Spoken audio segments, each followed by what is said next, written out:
Buenas noches, ¿cómo están? Vamos a continuar con la clase entonces del día de ayer. Ayer estábamos mencionando un poco lo que son las epilepsias y vamos a empezar el tema de epilepsias. Recuerden que estábamos viendo, bueno, que ya lo terminamos, ese tema de meningitis, de encefalitis en el sistema nervioso central. Eh, Importante entonces tener en cuenta que, por ejemplo, no solamente, y esto pues siempre lo menciono, no solamente a nivel de neuropsicología, estamos asociados con eh, el ámbito de TDAH o autismo, que también hay otros trastornos que debemos tener en cuenta y que a veces no se tienen tan en cuenta, como la parálisis cerebral, que la revisábamos hace algunas clases. Esa parte entonces también de lo que son los procesos de intervención deben estar basados en ese neurodesarrollo del niño. Y vamos a continuar con, con epilepsias, con los síndromes epilépticos.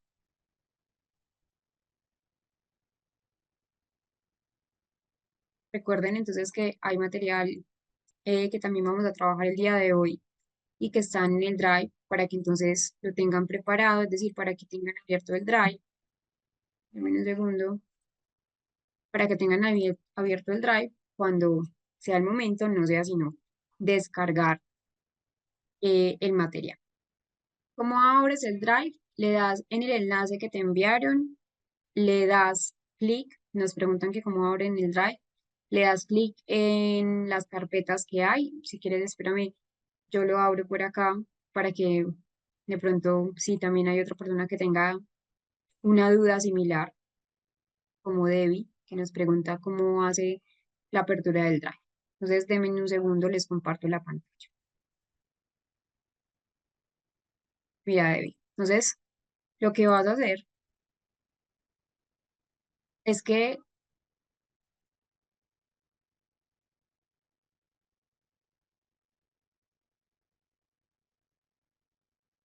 espérame, que no sé por qué no me deja compartir.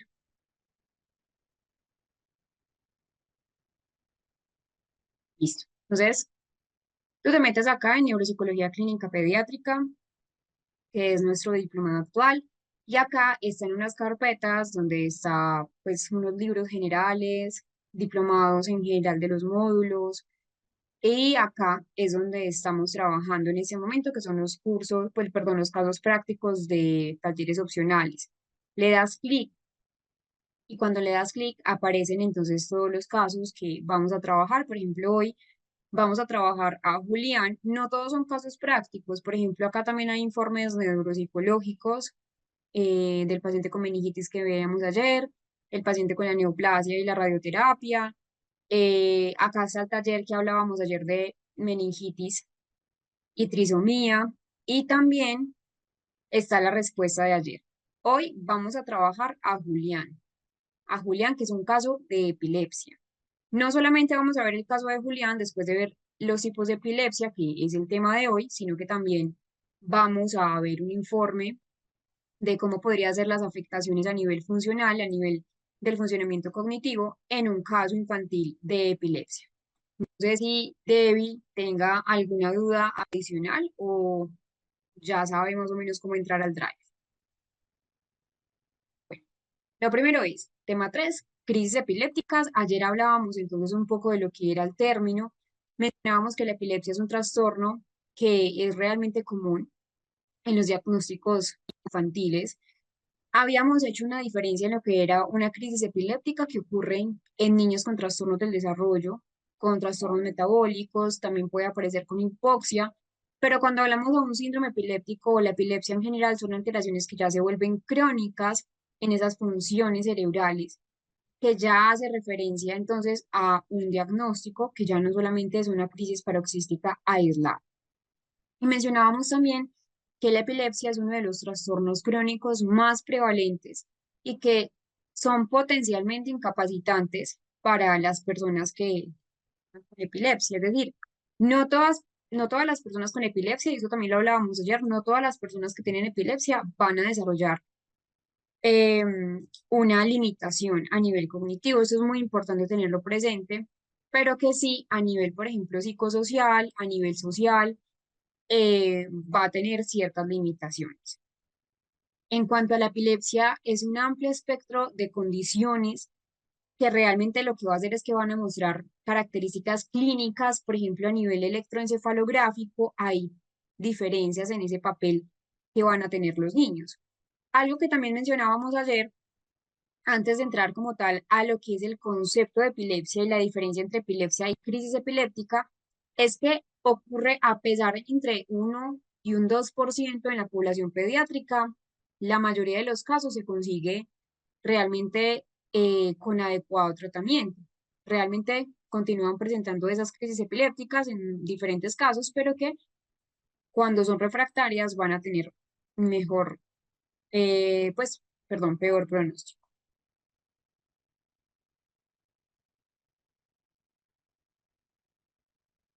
Vamos a hablar entonces de las definiciones y los conceptos básicos de epilepsia.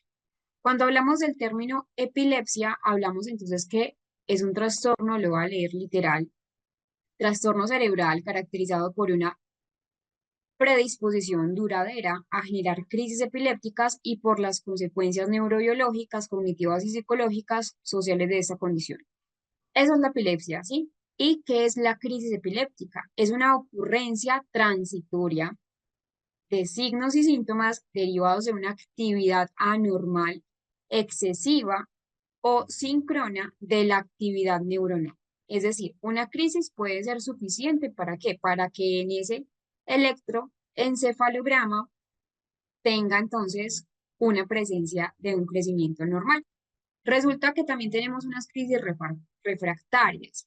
¿Qué quiere decir? Que refractan, que realmente incluso con esa parte de los fármacos no hacen efecto, es una persistencia de esas crisis epilépticas em, que ya son certeras, ya es un síndrome epiléptico y que esas crisis refractarias sí que afectan la calidad de vida. Cuando ya da un diagnóstico de crisis refractaria, cuando los neurólogos ya dan un diagnóstico de eso, es porque ya la persona, en este caso el niño, ha tomado dos fármacos en monoterapia y una asociación de dos fármacos de primera línea, pero que realmente ese síndrome epiléptico realmente ni siquiera responde a las dosis terapéuticas máximas que son toleradas por el paciente dependiendo de la edad. Es decir, para nada sirven en este caso los fármacos. Entonces acá es que, bueno, durante 2 años de gravedad ya se da como tal un periodo de gravedad en epilepsia refractaria. Y cuando hablamos, por ejemplo, de lo que les mencionaba, de lo que son los síndromes epilépticos, que también hay que tenerlos muy presentes, es que, y esto lo vamos a ver entonces hoy, son un grupo de signos, de síntomas que van a depender de una configuración diferente. Eh, Realmente acá hay encefalopatía epiléptica y hay un síndrome epiléptico benigno, benigno entre comillas. Esa encefalopatía epiléptica es un cuadro em, epiléptico que van a contribuir a un deterioro que es progresivo de esas funciones a nivel mental, de esas funciones a nivel cerebral. Y cuando es el síndrome epiléptico es que hay crisis fácilmente tratables, como les digo, con fármacos, con monoterapia, con esa parte de medicación, algunas personas requieren, otras que no, pero que realmente pueden remitir de manera espontánea en el tiempo de la persona. Eso es importante tenerlo presente, lo que es una encefalopatía epiléptica y lo que es una crisis epiléptica. Es importante tenerlo presente.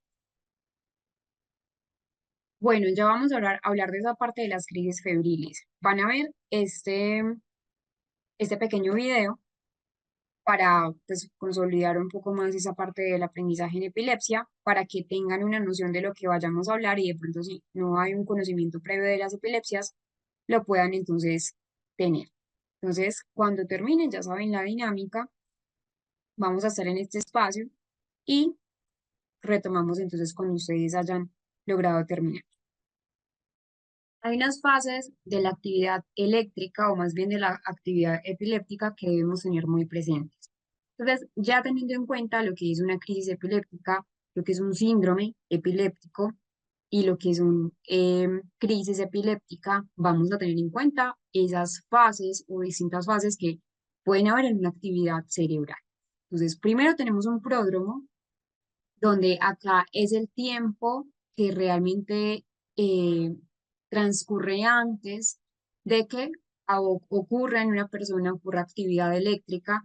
Muchas personas en ese pródromo han podido entonces decir que sienten irritabilidad, que son como idas, entre comillas, que tienen un letargo, que a veces incluso puede extenderse después de la crisis epiléptica.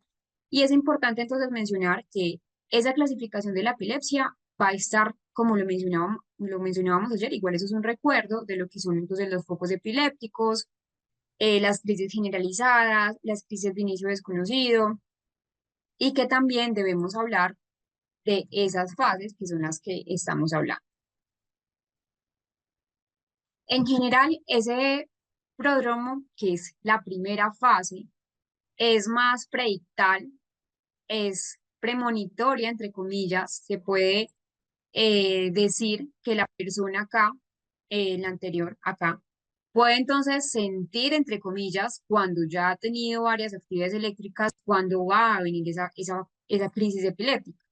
Realmente acá hay cambios en el estado de ánimo que las personas han podido reportar, fatiga, incluso pueden haber alteraciones del sueño, dolores de cabeza, sensación como de, entre comillas, lo que se conoce comúnmente como un déjà vu, que realmente el déjà vu no es más que una desconexión o una mala conexión a nivel cerebral.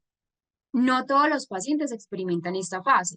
Eso es muy importante tenerlo presente porque no todos los pacientes presentan todas las fases que voy a nombrar, pero que sí en la mayoría de los casos se va a presentar. Importante entonces tener presente que hay una fase que luego es una fase ictal, ya voy a ir a ella para llegar a Laura. Hay una fase ictal donde realmente acá es durante esa crisis epiléptica, ¿sí? Acá es importante entonces tener en cuenta que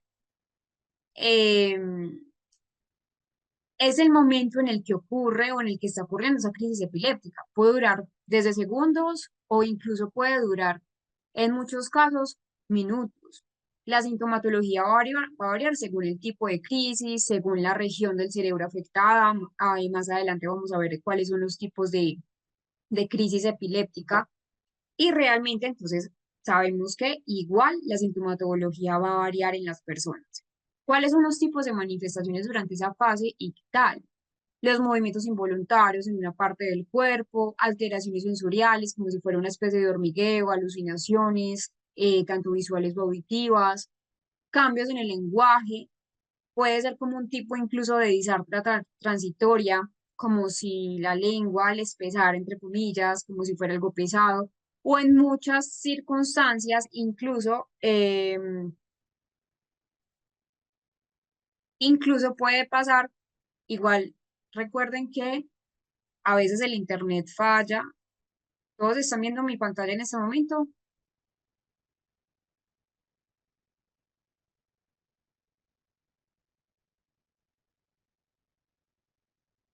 Listo. Entonces, sé que no es mi pantalla. Entonces, María Madali y Luz Elena revisen sus conexiones, que de pronto puede ser la conexión.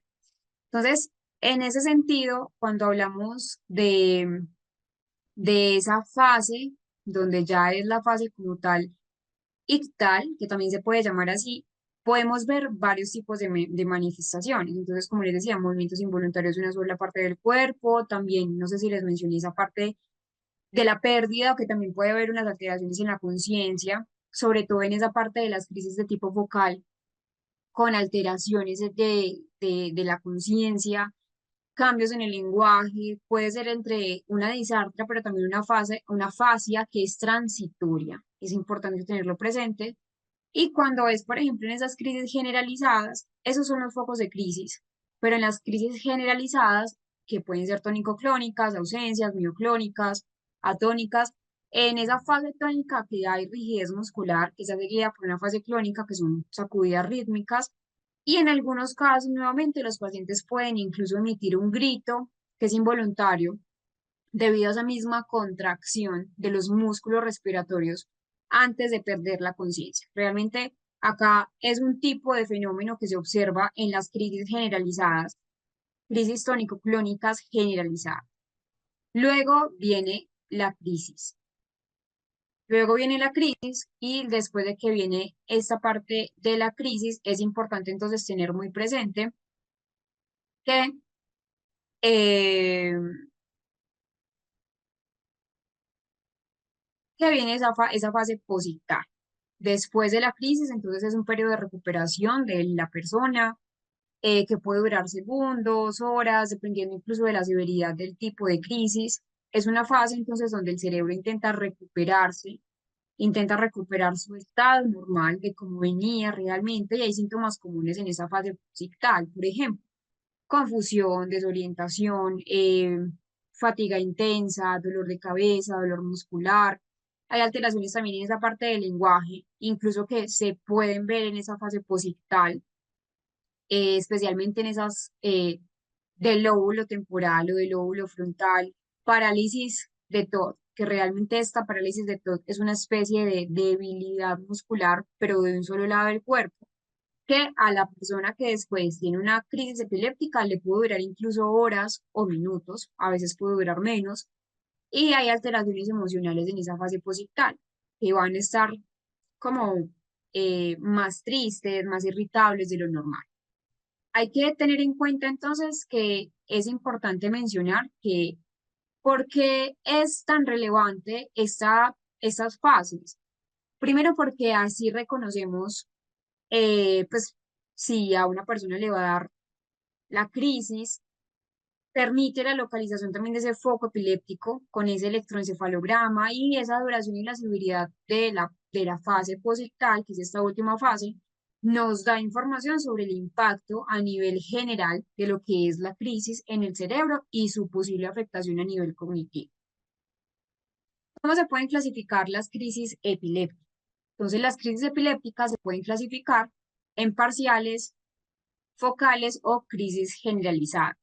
Realmente, entonces, miren acá, una crisis generalizada que afecta a ambos hemisferios del cerebro y una crisis focal que afecta a zonas específicas a nivel cerebral. ¿Cuáles son los síntomas comunes de la epilepsia? Pérdida del conocimiento, debilidad, cambios emocionales que pueden entonces sentir una ansiedad, la mirada fija, contracciones y espasmos de los músculos y un habla confusa, que puede ser incluso esa parte de la disartria que les mencionaba, o las que, se me fue la palabra, pues o la fase. Entonces, hay que tener en cuenta que podemos definir y clasificar la crisis, digamos, aunando ambas características clínicas. Cuando hablamos de una crisis parcial, hablamos de crisis parcial simple o compleja, que puede ser con o sin generación pues sin generalización secundaria. En cuanto a esa semiología, puede ser motora, puede ser sensitiva. Entonces, miren acá, tenemos motoras, sensitivas y mirando también esa parte de las crisis epilépticas generalizadas y crisis de tipo focal. En general, cuando hablamos de lo que es parcial, recuerden con o sin generalización secundaria, semiología motora, semiología sensitiva o incluso puede haber una semiología más de tipo psíquico, con o sin aura y con o sin automatismos. Y en cuanto a esas crisis generalizadas, son exclusivamente de tipo motor, son crisis tónico-clónicas generalizadas, tónica o mioclónica. Hay una ausencia también, pues que es un tipo particular en el que no suceden fenómenos motores. Realmente en las crisis de ausencia, por ejemplo, los niños se pueden quedar unos segundos o incluso minutos como perdidos, con la mirada ausente completamente, pero no hay como tal un movimiento de tipo motor, no hay movimiento, solamente la persona aparece en un estado de letargo. Hay que tener en cuenta esta clasificación de los tipos de crisis, de origen focal, de origen generalizado y un origen desconocido. Cuando hablamos entonces de una crisis, debemos observar varias características. Primero, lo que les estoy mostrando allí, el origen, si es focal, si es desconocido o más bien si es de tipo generalizado. Si hay signo o síntoma eh, predominante que nos va a permitir sospechar el origen de la crisis. Además De esto debemos observar ese resultado electroencefalográfico para decir con mucha seguridad en dónde se origina la crisis. Y también una segunda característica es si hay un nivel de alerta, si la alerta está o si la alerta es disminuida, si mientras sucede la crisis hay alerta o si disminuye la alerta en cualquier momento. Se considera la crisis focal con alerta disminuida y en las generalizadas de alerta pues siempre está ausente. Hay que mirar también, recuerden que estamos viendo entonces esta imagen, se las estoy explicando. Debemos también tener en cuenta si hay presencia o no de un cambio en la actividad muscular. Si se observa este cambio, la crisis va a ser motora. Y dentro de esas motoras, ¿qué podemos ver? Focales, que puede ser tónico-clónica, mioclónica, tónico-tónico-clónica, atónica, un espasmo también en las focales. Y en las generalizadas, además, pueden ser mioclónica, tónica, mioclónica, tónico-clónica. Si no se observa realmente, pues si no observamos la actividad muscular, entonces es una crisis no motora que a su vez puede ser autonómica porque se altera ese sistema nervioso autónomo. Si se producen cambios en el color de la piel, la frecuencia cardíaca, la respiración, por ejemplo, puede variar a nivel sensorial. Si se altera la audición, la parte emocional, si aparece, por ejemplo, miedo, risa, llanto, a nivel cognitivo podemos ver que se altera la capacidad de razonar, es como una especie de bloqueo cognitivo, si hay un paro en las actividades de la persona y en cualquier otro fenómeno, que es la última que vemos allí en la imagen, que observamos, si hay otros fenómenos que debemos describir con máxima precisión posible.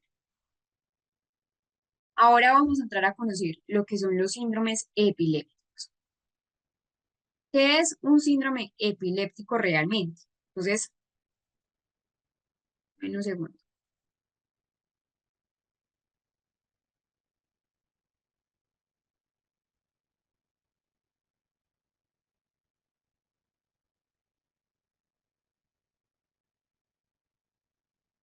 Cuando hablamos de un síndrome epiléptico, hablamos entonces que es un trastorno epiléptico que está caracterizado por un conjunto de signos y síntomas que habitualmente aparecen juntos.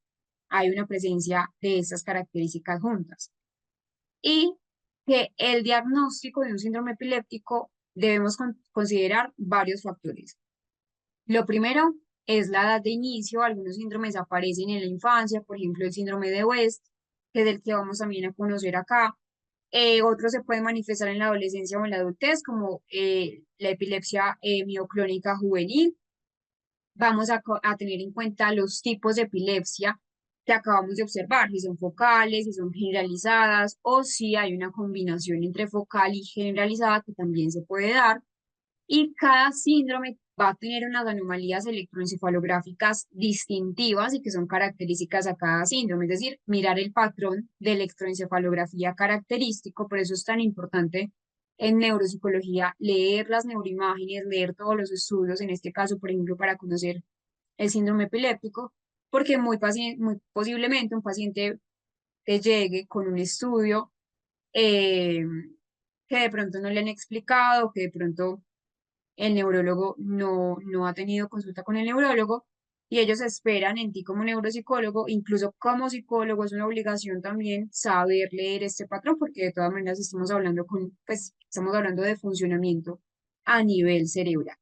Entonces, hay que mirar muy bien si ese síndrome tiene anomalías, si ese patrón electroencefalográfico tiene espigas que sean entonces distintivas para un síndrome epiléptico diferente a otro. Importante tener en cuenta que algunos síndromes son eh, autolimitados, mientras que otros pueden progresar a una epilepsia que puede ser una epilepsia mucho más grave. Hay varios tipos también de características acá en un síndrome epiléptico. Por ejemplo, la parte genética, la parte estructural a nivel del funcionamiento cerebral, la parte metabólica o que incluso muchas epilepsias, muchos síndromes epilépticos pueden ser de origen desconocido. Tener en cuenta también que cuando hay un daño acá asociado a un daño estructural cerebral, también puede haber una, un síndrome epiléptico que es más lesional, y si no hay una lesión es un síndrome idiopático. Por lo regular, esos síndromes idiopáticos son genéticos. Idiopáticos es que no hay una causa conocida, es una causa completamente que se desconoce, es un defecto más bien de tipo congénito, y si no hay ninguna lesión ni hay evidencia sobre etiología, se considera criptogénico. Es una causa también desconocida.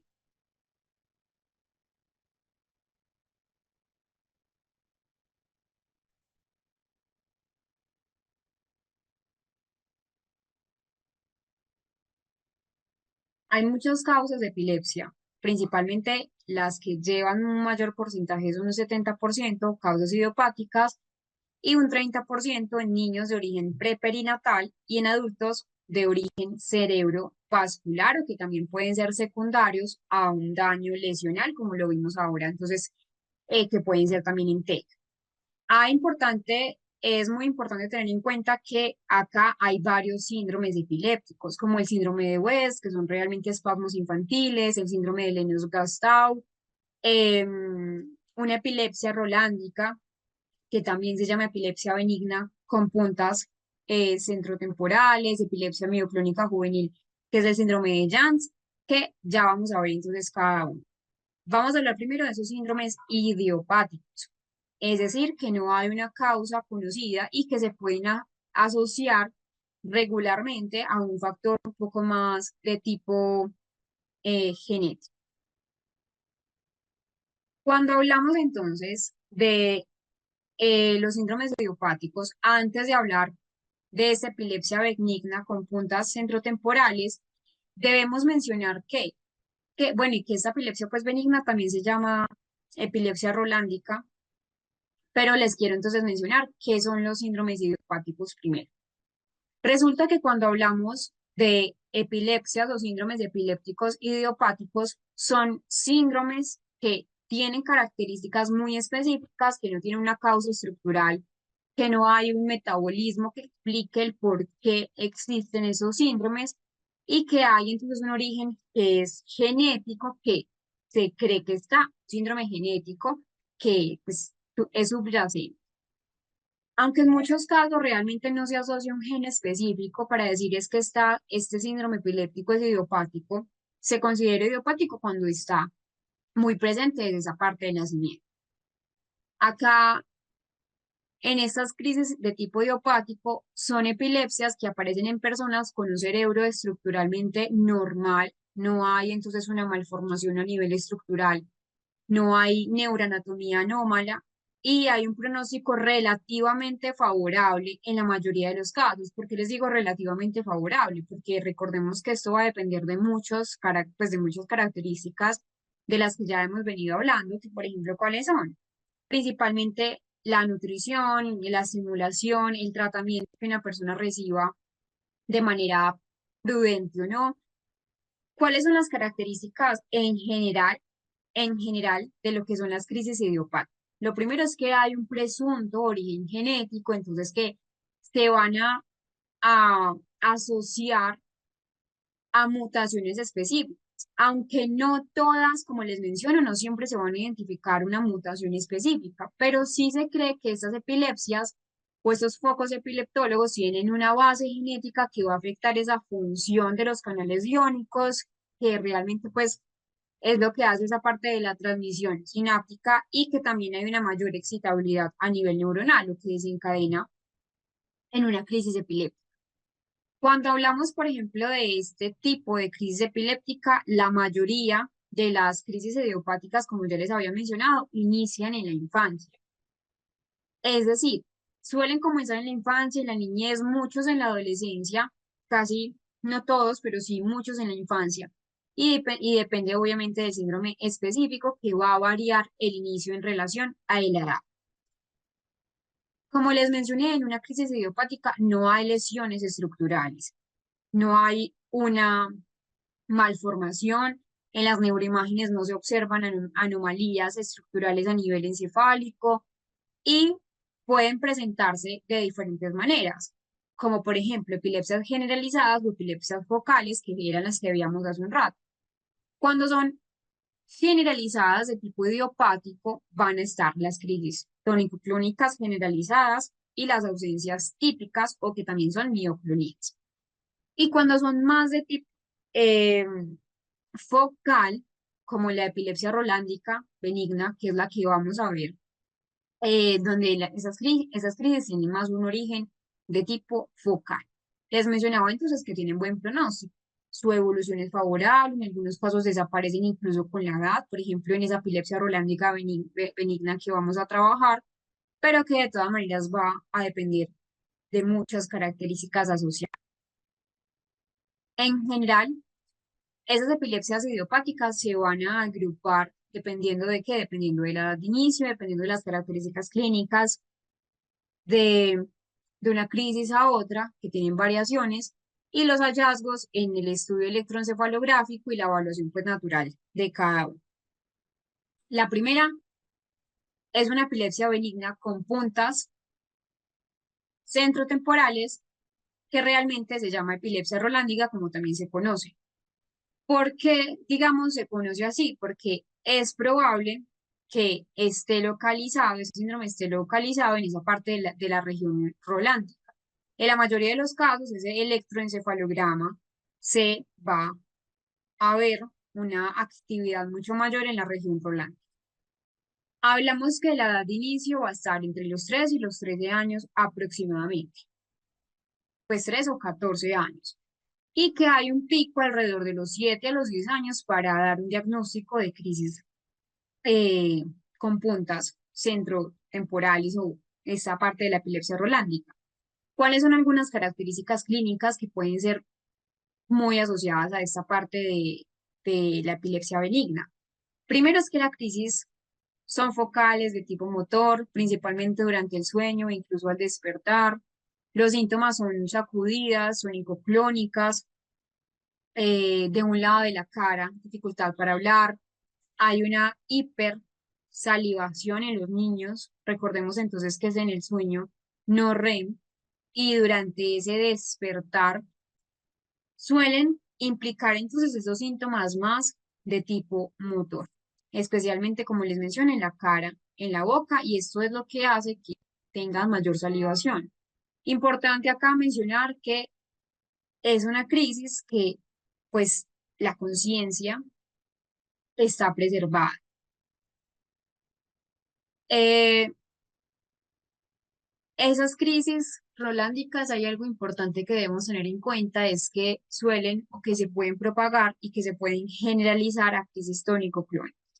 Importante entonces tener presente esto. Y hay entonces unas descargas en esas puntas centrotemporales que se van a activar mucho más en esa parte del sueño, con morfología y con una característica diferente. El pronóstico es bueno, el pronóstico es favorable, muy favorable. De hecho, hay una remisión aproximadamente a los 14, 16 años, ya la persona entrando a la adolescencia, y que no requiere un tratamiento salvo en casos de crisis muy frecuentes, que realmente es acá, o de alta, por ejemplo, recuperación. Em, entonces, miren acá. Esta es la cisura de Rolando o la cisura central, esta es la cisura de Silvio o que es la lateral. Entonces, acá es donde estaría más esa parte de la actividad eléctrica.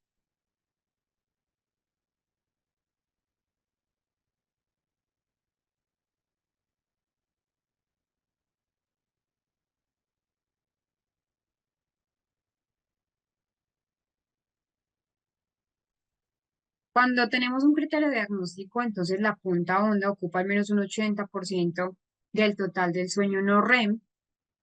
Acá en vigilia, el electroencefalograma es normal con alteraciones focales. El 40% de las pues presenta anomalías neurológicas. Hay síntomas neuropsicológicos, entonces trastornos conductuales, dificultades de aprendizaje, alteraciones también en esa parte del lenguaje, síntomas compatibles pero que no lo son, como de TEA, de TDAH.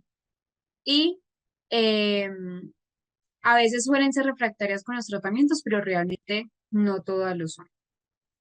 Cuando hablamos del término benigno, eso es muy importante porque siempre surgen las dudas, porque es o rolandica o benigna. Hay algo importante acá y es que eh, a lo benigno es el curso de la epilepsia, que tiende a remitir, como les mencioné, a iniciar esa parte de la preadolescencia, ya entrando a la adolescencia, y que realmente, pues, aunque sí puede evolucionar a formas más atípicas o más agresivas, como por ejemplo el síndrome de Lander-Kleffer, o una, por ejemplo, encefalopatía con puntas, ondas, sueño continuo, en general es benigno. ¿Hay alteraciones a nivel neuropsicológico? Sí, especialmente en la lectura, especialmente en la denominación, en esa parte del lenguaje, la atención, la memoria declarativa, pero no está como tal comprobado en todas las personas que tienen este tipo de, de crisis epiléptica.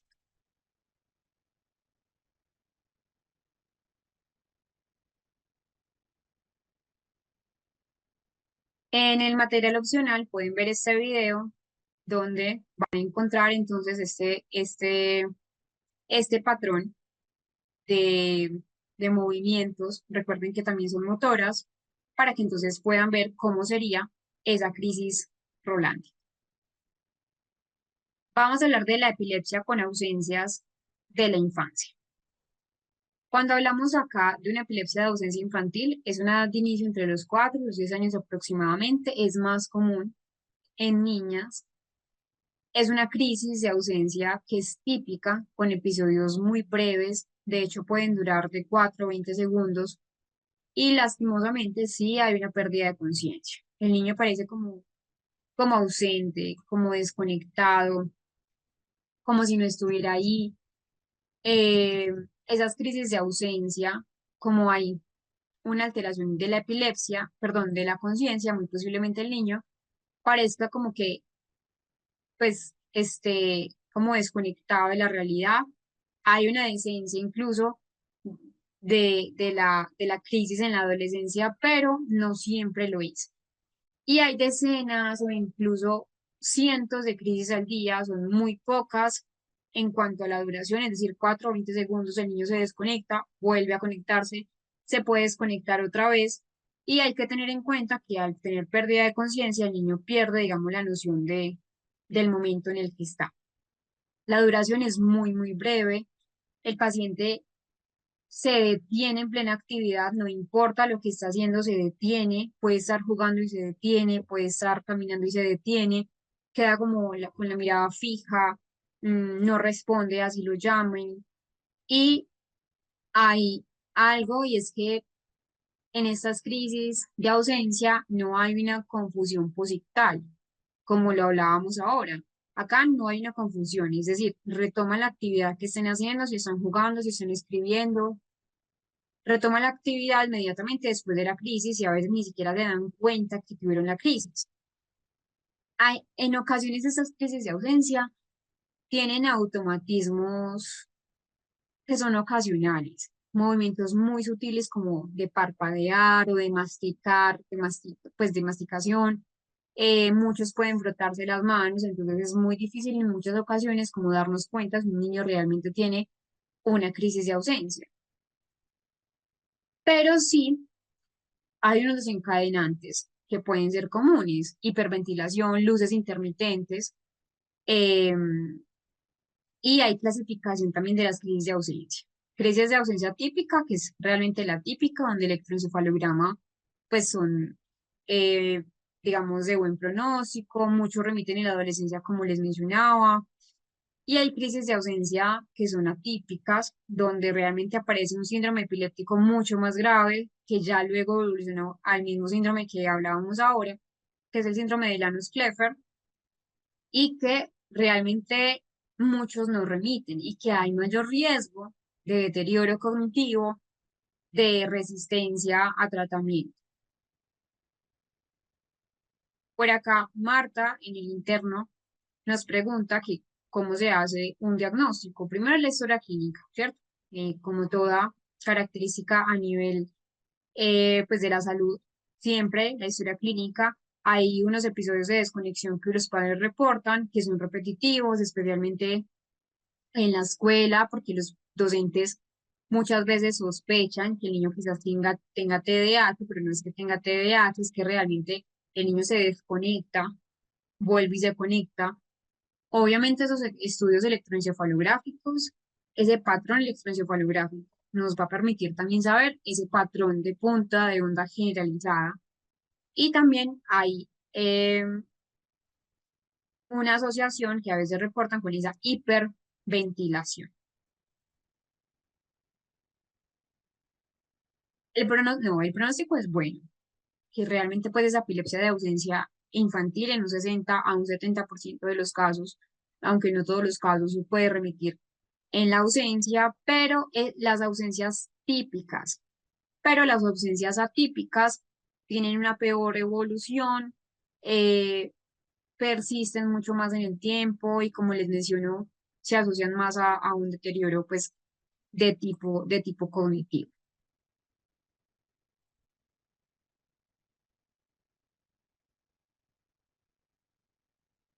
La pregunta es, ¿crisis de ausencia o déficit atencional?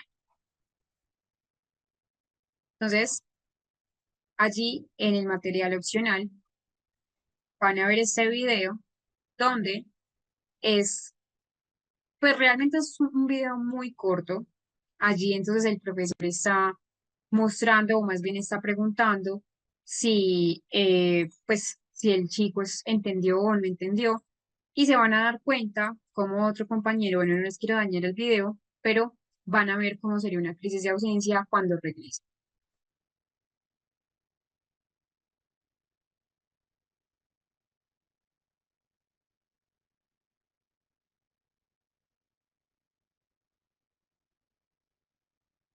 Y ese lo pueden ver en el material, pero también les quiero mostrar cómo reconocer una crisis epiléptica. Tienen entonces que vean un video que es una entrevista de la epilepsia en primera persona. Cuando hablamos de la neuropsicología o más bien el pronóstico en general, como lo mencionábamos, es bueno. Sí hay a veces una afectación en el funcionamiento cognitivo, pero no es el común denominador en este tipo de alteraciones. A nivel intelectual puede estar ligeramente disminuido o incluso en el límite inferior de lo que podría ser ese rango de normalidad, pero esos déficits a nivel neuropsicológico que se pueden ver después de este tipo de epilepsia es más desde las funciones ejecutivas y desde las funciones atencionales. Importante entonces mencionar acá que no es la única, hay otra crisis que es la epilepsia mioclónica juvenil, donde realmente acá la edad de inicio está entre los 12 y los 18 años, por eso es juvenil.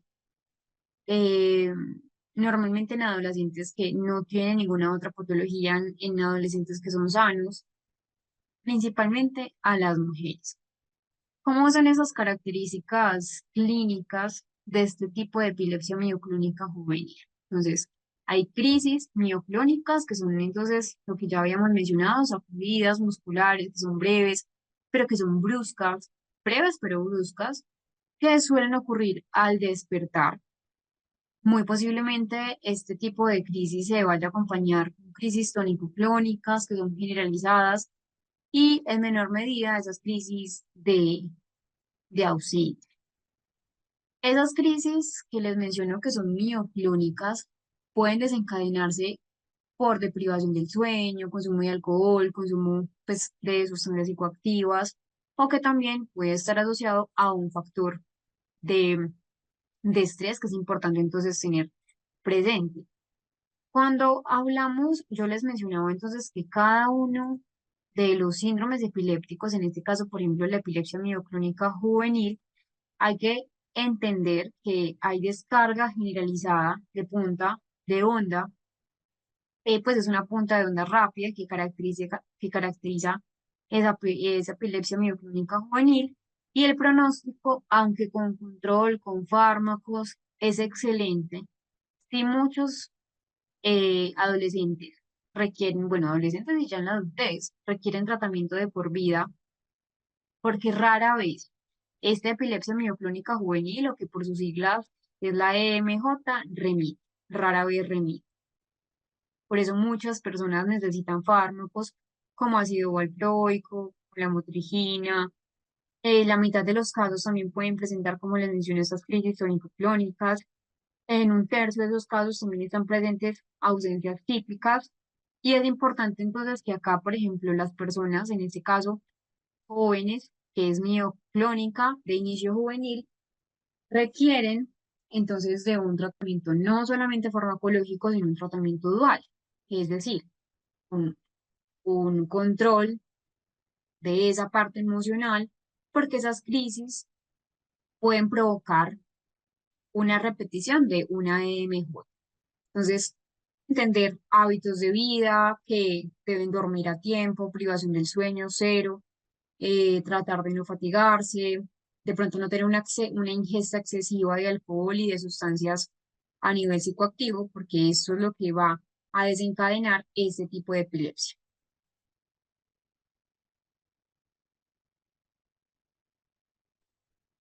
Importante es que con la medicación se consiga un buen control de la crisis, pero hay un alto índice de recaídas si se abandona.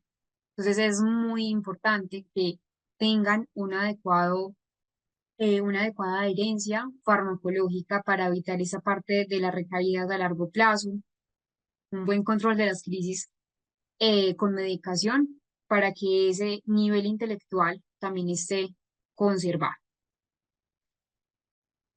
Eh, en muchos casos, este tipo de epilepsias, este tipo de características van a estar más asociadas, por ejemplo, con irritabilidad, con presencias graves de dificultades en el ajuste psicosocial, lo cual entonces debemos tener muy, muy presente, porque no solamente entonces va a ser esa parte de la característica asociada a la crisis epiléptica como tal, sino, y bueno, y que en muchos casos también puede haber un declive o un descenso a nivel cognitivo si no hay un buen control, o si, por ejemplo, a veces sí, a veces no, y hay recaídas, sino también a nivel emocional.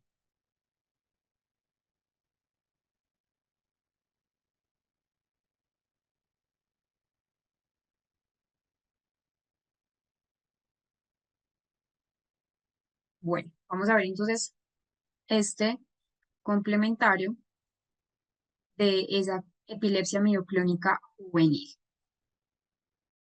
¿Cuáles son otras crisis epilépticas? Entonces, no solamente son las que acabamos de observar, sino que también hay otras crisis epilépticas como la epilepsia generalizada idiopática, crisis tónico-clónicas al despertar y otra epilepsia de epílogos del desarrollo, que realmente son epilepsias idiopáticas del espectro menor. Entonces, vamos a ver estas dos últimas. Cuando hablamos de una crisis epiléptica generalizada idiopática, que es la primera que ustedes pueden ver allí, la edad de inicio es un poco más tardía. Entonces, miren que hemos estado empezando por edades. Una edad temprana, que la primera es a los 3 añitos, luego empezamos de los 12 a los 14, ya esa sería al final de la adolescencia o la adultez temprana.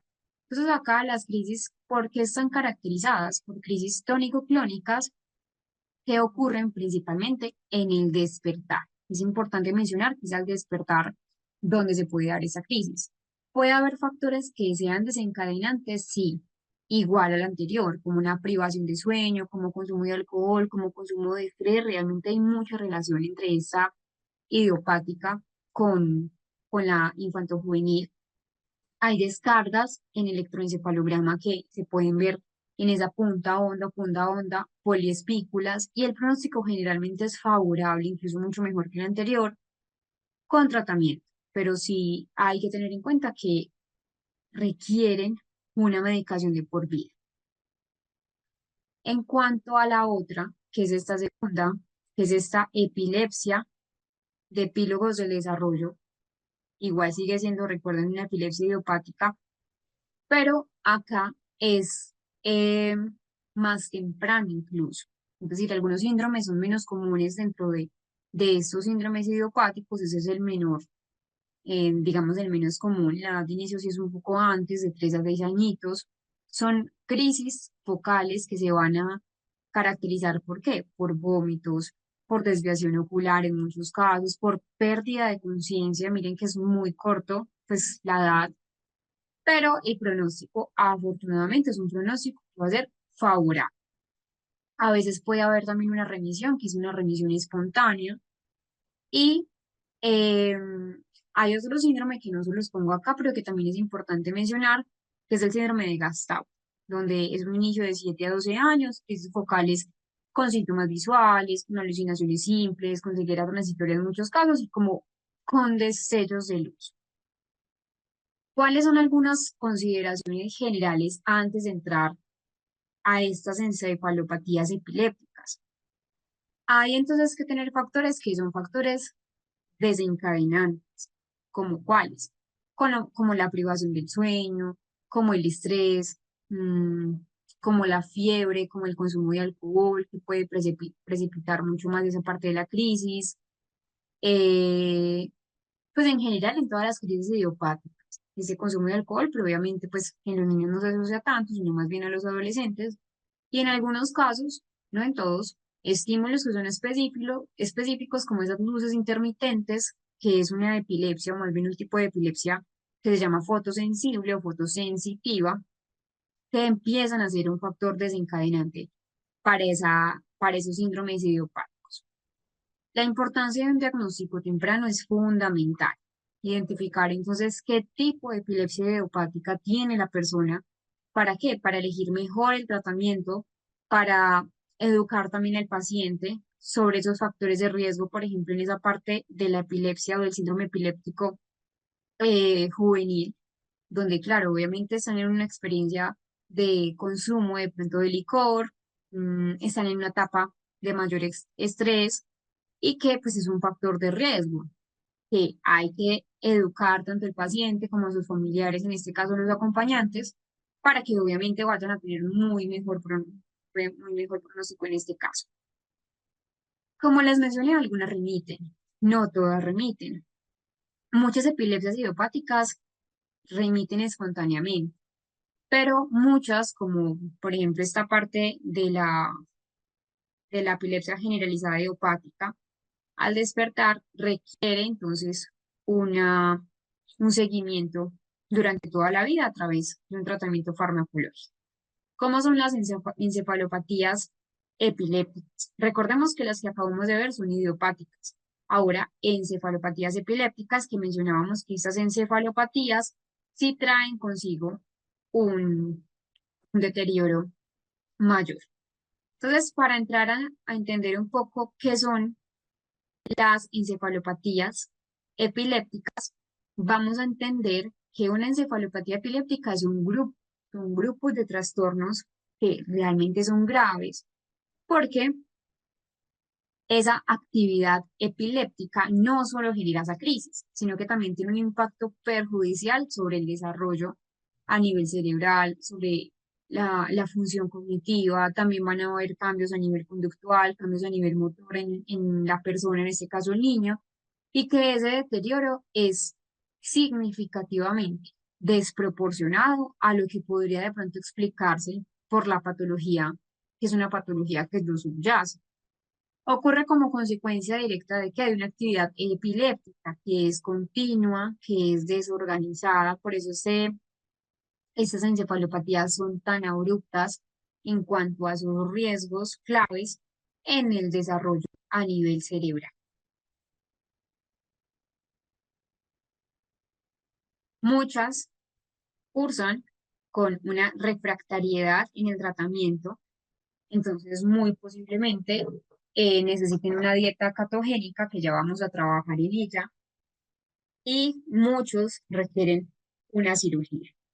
Entonces, antes de pasar a la primera, que realmente es el síndrome de West, debemos tener presente algo, y es que la clasificación de las encefalopatías epilépticas va a depender de cada característica, al igual electroencefalográfico que veíamos entonces en las idiopáticas. Hay características principales en esas encefalopatías epilépticas. Por ejemplo, un inicio temprano, una actividad epiléptica que va a ser severa, un deterioro en ese desarrollo y resistencia al tratamiento, como les mencionaba, muchas pueden ser refractarias.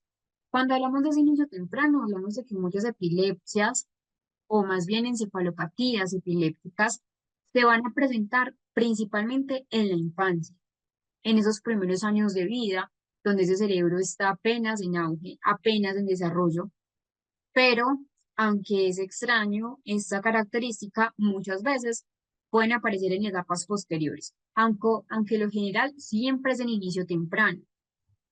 Cuando les menciono que es una actividad eléctrica que es severa, es porque esas crisis son muy frecuentes en la persona y a veces pueden ser refractarias, resistentes al tratamiento, eh, y pueden haber acá a menudo múltiples crisis y múltiples tipos, focales, unicoclónicas, mioclónicas, eh, entre otros. Entonces, realmente, por ejemplo, a nivel electroencefalográfico, a diferencia de las que veíamos en esa parte de pues de las que son más de tipo eh, idiopático, acá ese electroencefalograma sí tiene más descarga epileptoforme que principalmente es en el sueño.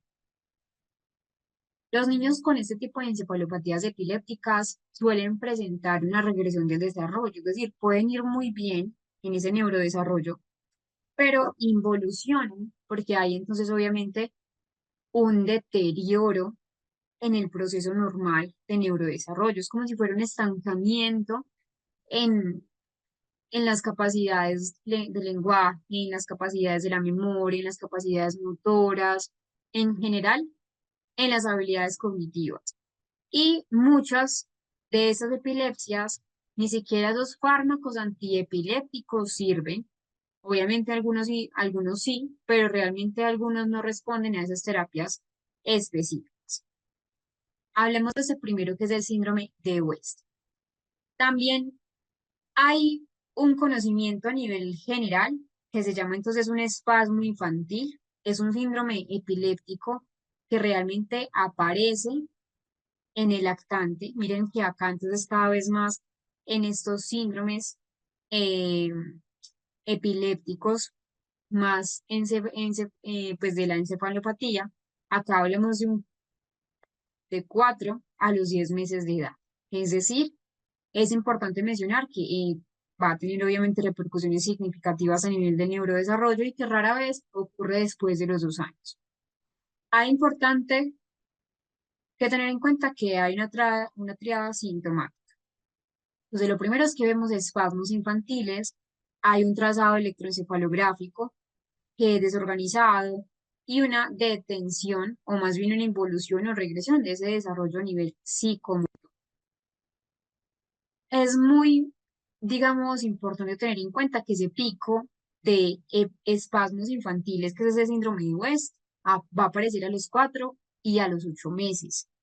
Y que esta triada es lo que nos va a permitir saber que realmente la persona, en este caso el bebé, tiene el síndrome de West. Los espasmos epilépticos, que realmente esos espasmos van a ser contracciones que son breves, que son repetidas, que puede ser del tronco, incluso las extremidades, y que también ocurren en ese despertar o en esa transición entre el sueño y la vigilia. Importante mencionar acá que sí o sí, muy posiblemente la persona va a tener una regresión o un estancamiento en ese patrón de desarrollo tipo. Hablamos de la etiología, pero la etiología es muy variada. Pueden hablar entonces de lesiones estructurales que antes mencionábamos que esas encefalopatías también se pueden relacionar con lesiones estructurales, pero también con mutaciones genéticas y otras causas más de tipo metabólico a nivel cerebral. Depende, por ejemplo, mm, de la causa que subyace este síndrome de West para hablar de un pronóstico. Pero si no se hace, por ejemplo, un adecuado diagnóstico temprano, si el tratamiento no es adecuado, puede progresar incluso al síndrome de Lennox-Gastaut, que es obviamente mucho más agresivo.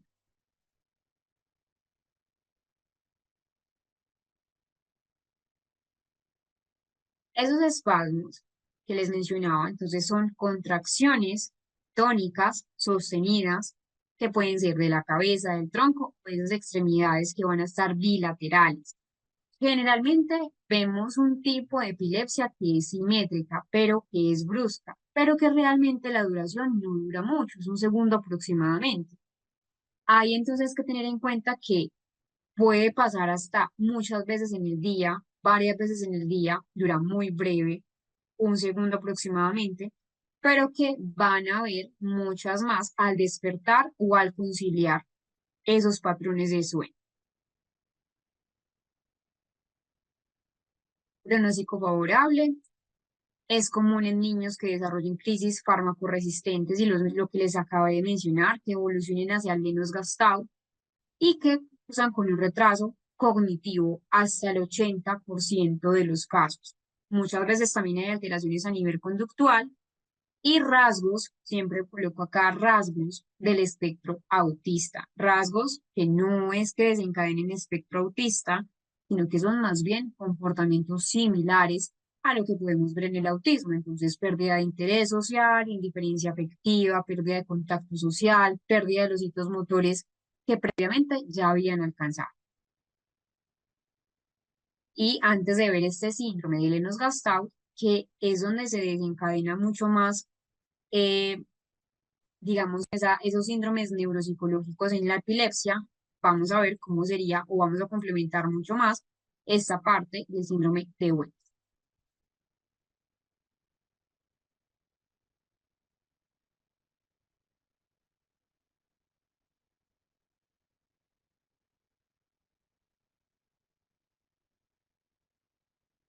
Les voy a mostrar un caso de un niño, que es el primero que vamos a ver, que tiene síndrome de West. Él se llama Santiago, se los voy a compartir al chat para que puedan ver esa parte de los espasmos que tiene Santiago.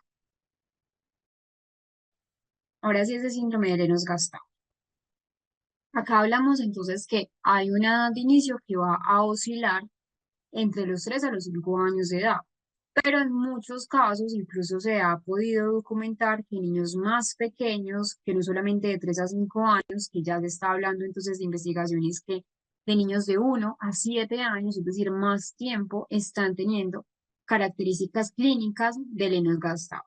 Hay crisis que son múltiples, tónico-clónicas, tónico-atónicas, ausencias atípicas, donde hay frecuentes caídas, que son crisis de caídas, ese es el nombre, es decir, son caídas por esas crisis atónicas y que hay un deterioro que va siendo un deterioro progresivo, trastornos conductuales, como agresividad, mayor irritabilidad, incluso puede haber una agresividad en los niños que es reactiva y que la etiología puede ser secundaria a causas estructurales, por ejemplo, una esclerosis tuberosa, una malformación cortical, o que incluso puede ser una malformación más de tipo congénito. Hay una triada, al igual que veíamos en las anteriores, bueno, en la anterior, que son múltiples crisis tónico-asimétricas, atónicas y crisis de ausencia atípicas, que es lo que veíamos ahora, que como son atípicas, y que también les mencionaba ahora, que esas crisis de ausencia atípicas desencadenan en un síndrome de Lennox-Gastaut. Importante mencionar que acá hay un deterioro cognitivo. Esa alteración conductual es muy característico acá y que el tratamiento, o más bien ese pronóstico, depende del tratamiento, ese pronóstico es poco favorable. Realmente acá en ese síndrome de Lennox-Gastaut suelen haber o suele haber alta comorbilidad y una discapacidad que es significativa. Los síntomas más comunes al inicio son esas caídas súbitas. Son caídas secundarias a esas crisis atónicas y que realmente, como les mencioné acá, malformaciones en el desarrollo cortical, esclerosis tuberosa, entre un 10 a un 30% de los niños evolucionan hacia un Lennox-Gastaut, ese síndrome de West que hablábamos ahora, evoluciona a un Lennox-Gastaut. Y que también hablábamos que las crisis atípicas pueden evolucionar también a este Lennox-Gastaut. Importante mencionar esto. Aparece en vigilia, pero también sucede durante el sueño. Y hay afectación neuropsicológica, cognitivo-conductual, y que también hay algo importante, y es que muchos de estas crisis tienden a una refractariedad por esa misma etiología con la que cursan.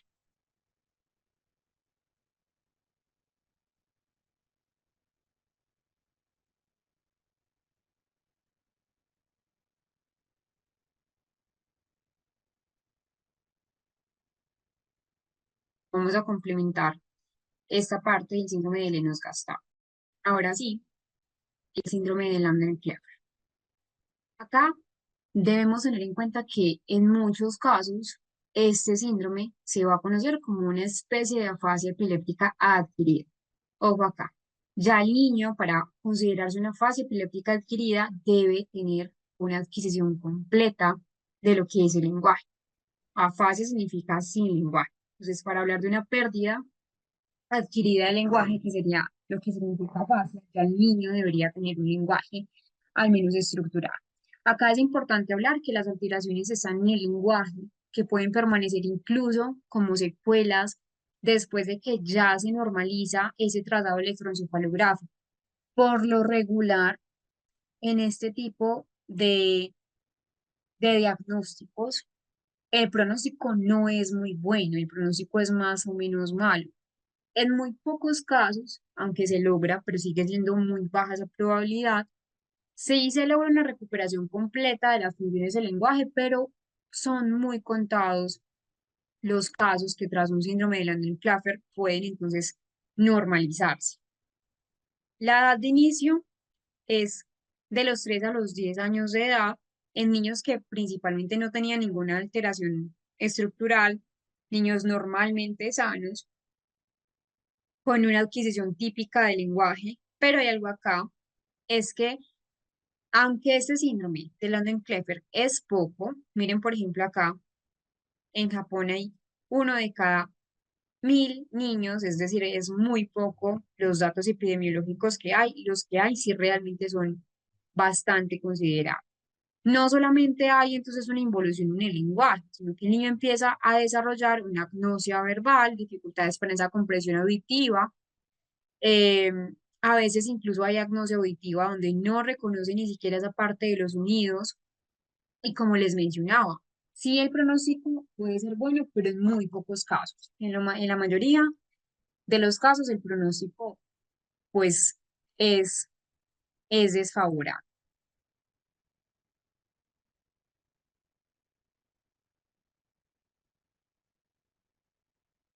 Entonces, esas habilidades cognitivas no verbales están relativamente preservadas antes, pero ya cuando empieza a desarrollar mucho ese LKS, que es el síndrome, pues que es la señal, pues como las siglas, ya desarrollan problemas comportamentales, hipercinesia, dificultades en la regulación emocional, tienden a ser agresivos, dificultades en ese ajuste social, en esos rasgos, entonces, de comportamiento, que es importante tener muy presente.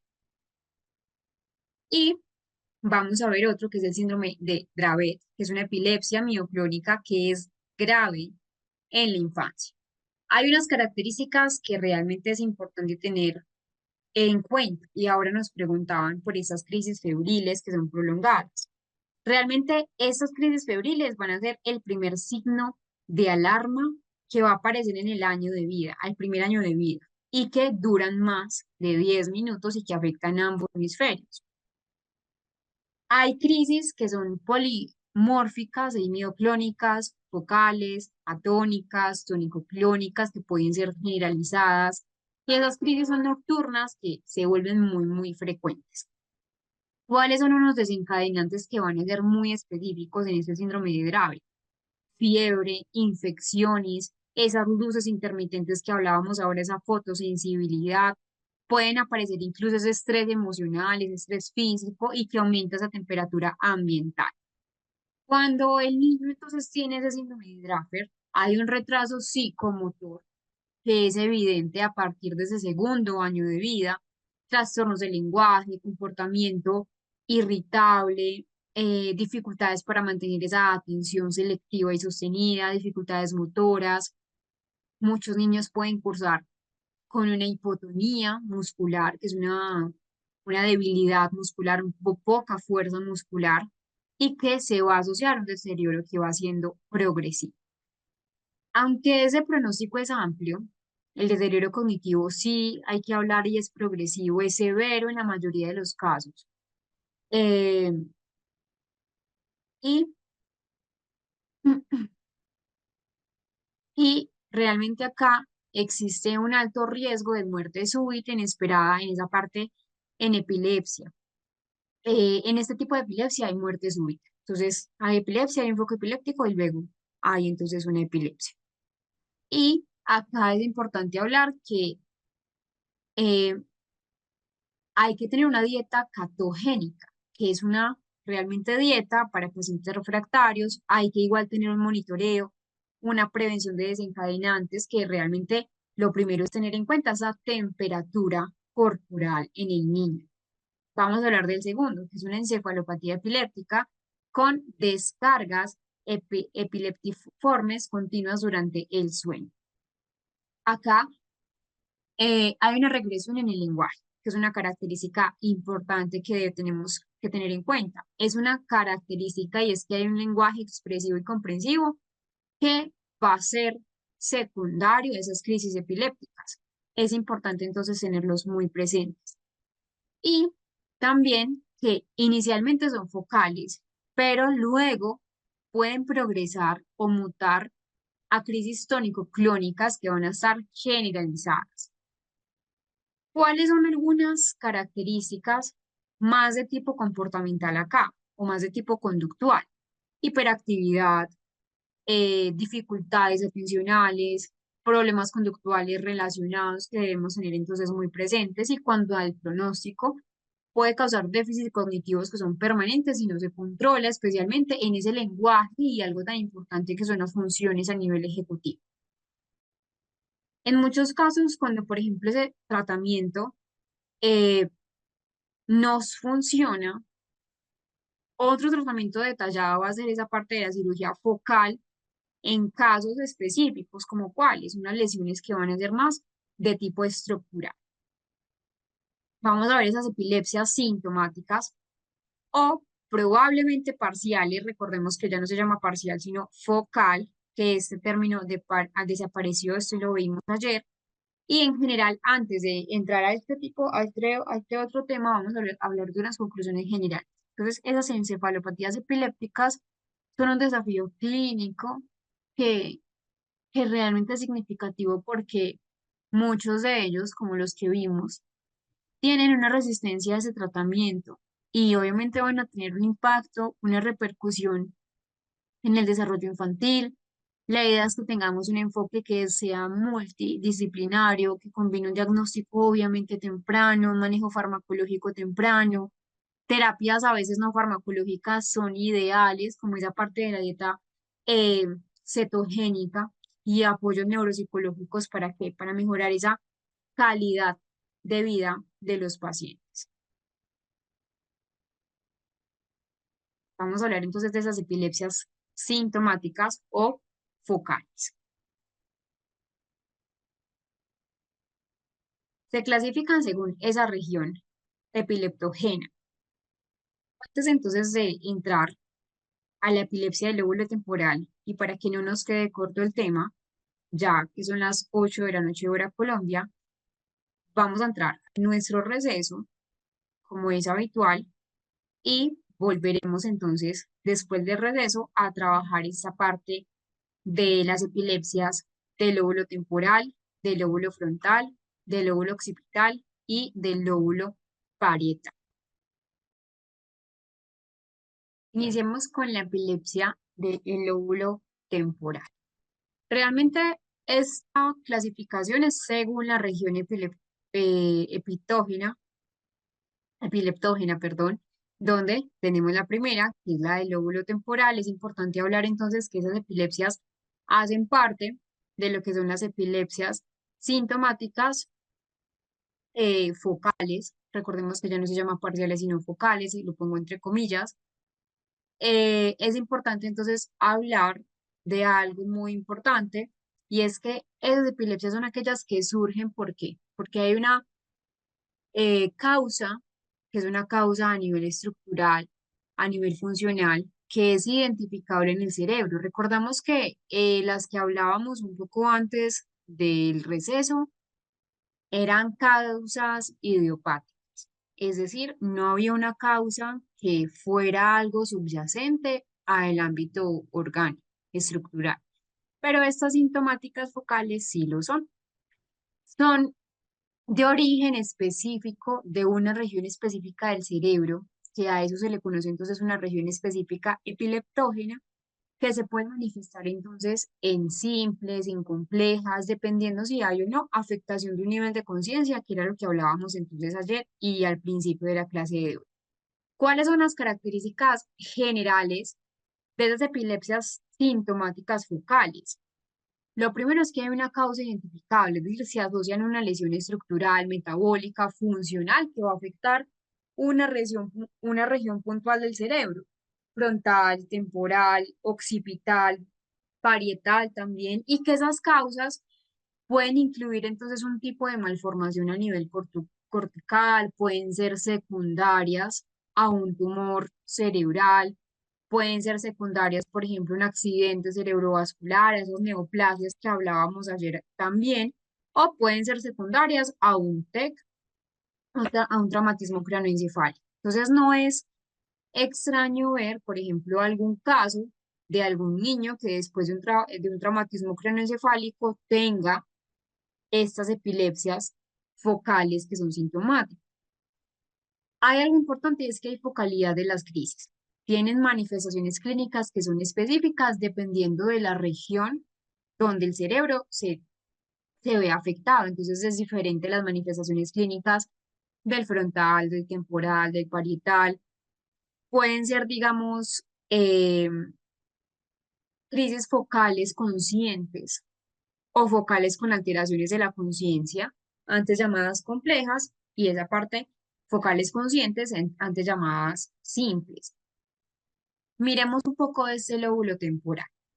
Acá ya sabemos que lo que es el lóbulo temporal tiene una característica primordial y es que hay una dominancia hemisférica del lenguaje izquierda, que acá también está el lenguaje, pero también está la memoria, y que en la parte de la población pediátrica es un 30 o un 35% de todas las crisis infantiles. Es decir, es una de las que mayor tiene incidencia, incluso es mucho mayor que en los adultos.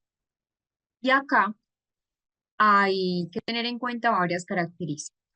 Es una forma, primero, más común de epilepsia focal sintomática. Y como les mencioné, entonces estas crisis epilépticas sintomáticas tienen unas causas principales. En este caso, una epilepsia del lóbulo temporal puede ser asociada a una esclerosis hipocampal, que de hecho es la causa más frecuente de este tipo de epilepsia del lóbulo temporal. Puede haber una displasia también de tipo cortical, que es focal. Eso es muy importante tenerlo presente. Lesiones postraumáticas o infecciosas, como lo que hablábamos ayer, meningitis, encefalitis herpética o neoplasias benignas como los astrocitomas. Hay unas características clínicas que son importantes en el presente, y es que va a depender de la región afectada. Por ejemplo, si la región es la lateral neocortical, su propio nombre indica entonces que está esa parte de las funciones lingüísticas con mayor afectación.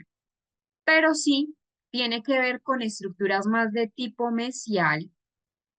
Vamos a tener en cuenta que va a haber un hipocampo, es esta partecita de acá, casi no se ve, donde va a estar implicadas esas tareas a nivel de la memoria, esas tareas a nivel neurológico.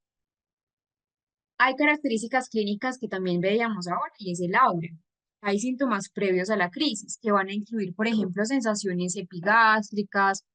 Muchos pacientes han podido reportar un miedo, que es como un miedo casi que inexplicable antes de que se dé la crisis, son previos a la crisis, una sensación de desconexión, el famoso déjà vu, que muchos dicen realmente es una sensación de desconexión que parece como que hayamos vivido ese momento, pero realmente no lo es. Y también pueden haber en ese aura y alucinaciones que pueden ser olfatorias o de tipo auditivo. Muchos incluso han dicho que sienten como un olor a flores, a rosas, pero que realmente es una alucinación. Crisis focales con alteraciones en la conciencia, van a haber entonces automatismos como masticar, frotar las manos, deambular sin ningún propósito. Miren que esos automatismos en esas crisis focales, como en las crisis de ausencia que también mencionábamos ahora, que es de masticar, frotar las manos y hacer otro tipo, por ejemplo, de sonidos, pueden estar incluso asociados acá. Y que en este tipo de alteración temporal hay alteraciones durante la crisis, alteraciones de la memoria, es decir, no hay una conciencia de esa crisis. Esa crisis no dura mucho, dura 30 a 2 minutos, perdón, 30 segundos, pues a 2 minutos, y se pueden generalizar.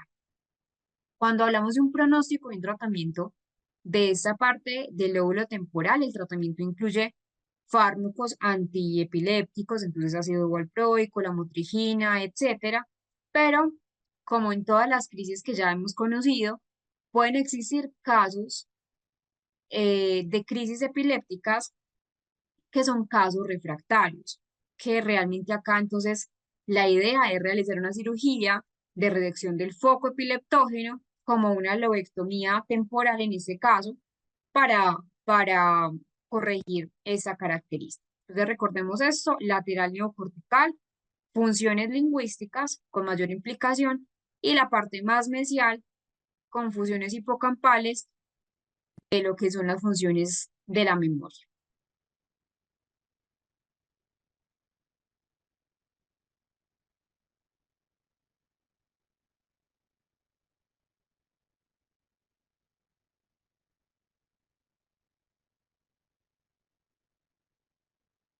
Cuando hablamos de las lesiones, antes de pasar a la otra epilepsia, cuando hablamos de las lesiones en en esta parte, las más frecuentes están asociadas a un tipo de epilepsia en la infancia, por ejemplo, los tumores de bajo grado, las displasias corticales focales, un daño, por ejemplo, perinatal y la esclerosis hipocampal que mencionaba entonces ahora. Los niños con este tipo de epilepsia temporal, del lóbulo temporal, suelen tener un nivel intelectual que está dentro de los límites de la normalidad. Pero, por ejemplo, esto en los niños, en la parte pediátrica.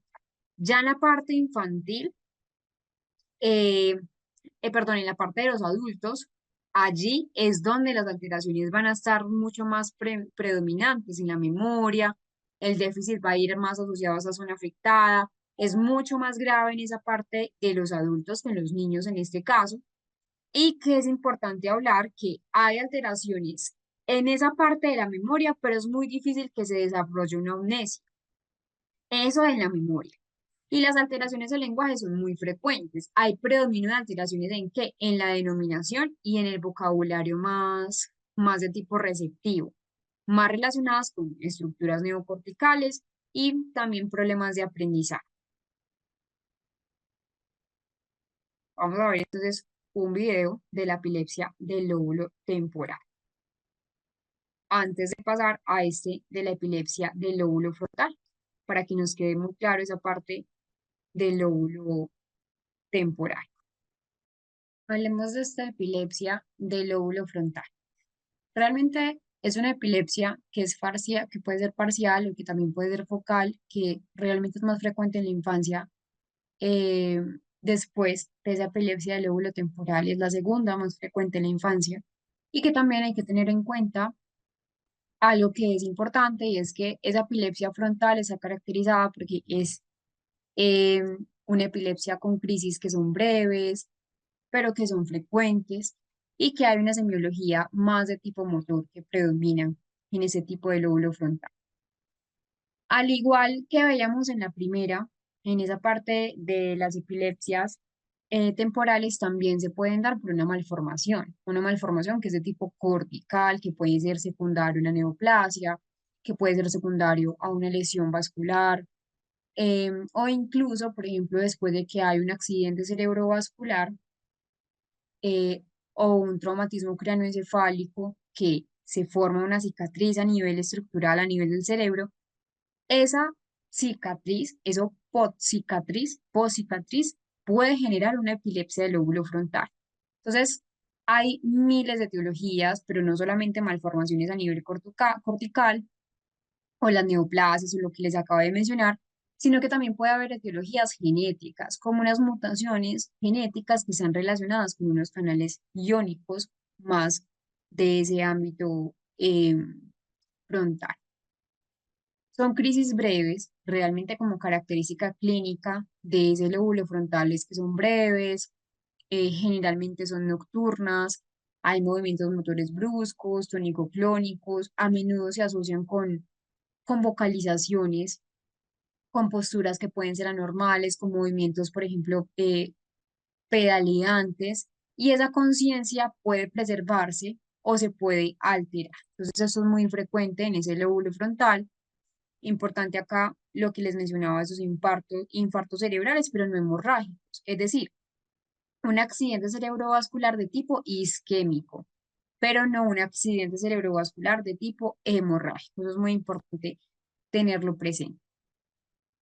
Hablamos entonces, y acá también estoy respondiendo a una pregunta del chat, ¿a qué tipo de exámenes se deben aplicar para esas epilepsias? Me refiero a qué tipo de exámenes para ser diagnosticadas es el electroencefalograma. Por ejemplo, los electroencefalogramas. Entonces acá, eh, pues sí, en esta parte del lóbulo temporal es un poco más difícil de interpretar porque esas descargas del lóbulo frontal se pueden propagar rápidamente y simular, por ejemplo, una crisis generalizada, aunque puede ser focal.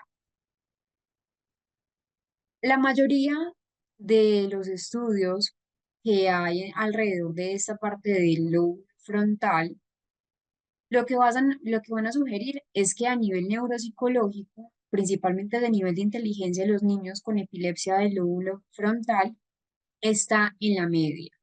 Es decir, no hay tanta pérdida funcional, está en la media o incluso en el límite inferior, pero está dentro de los rangos típicos o dentro de los rangos normales. Pero hay que tener en cuenta que en muchos estudios también excluyen a personas que de pronto han tenido un nivel intelectual menor a 70. Sí hay dificultades en los estudios que han hecho en tareas que requieren, por ejemplo, mantenimiento de la atención durante tiempos extensos, prolongados, en tareas que de pronto para los niños en el ámbito escolar que requieren memoria de trabajo, o lo que ya habíamos hablado de las funciones ejecutivas de flexibilidad cognitiva, les genera mayor dificultad. No hay un adecuado monitoreo de sus propios errores, que es lo que de pronto nos permite a nosotros volver al error, trabajar en el error. Y esas funciones ejecutivas en general, como tienen obviamente una dominancia en el lóbulo frontal, es donde vamos a tener mayores dificultades. Luego tenemos este lóbulo parietal. Ah, bueno, algo importante que les quiero añadir a la última que acabamos de ver, a esta parte del lóbulo frontal, es que se han descrito alteraciones en niños como, por ejemplo, dificultades en el lenguaje. Entonces, no solamente son en las funciones ejecutivas, sino que también es el lenguaje, va a tener alteraciones.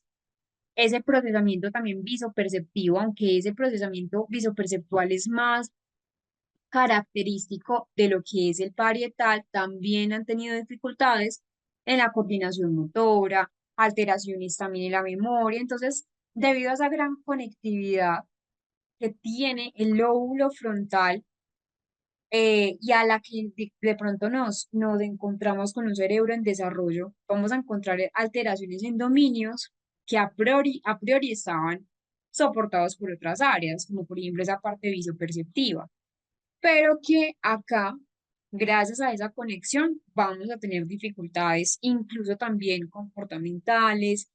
Los niños van a ser más impulsivos, pueden ser un poco más agresivos de lo típico, de lo usual.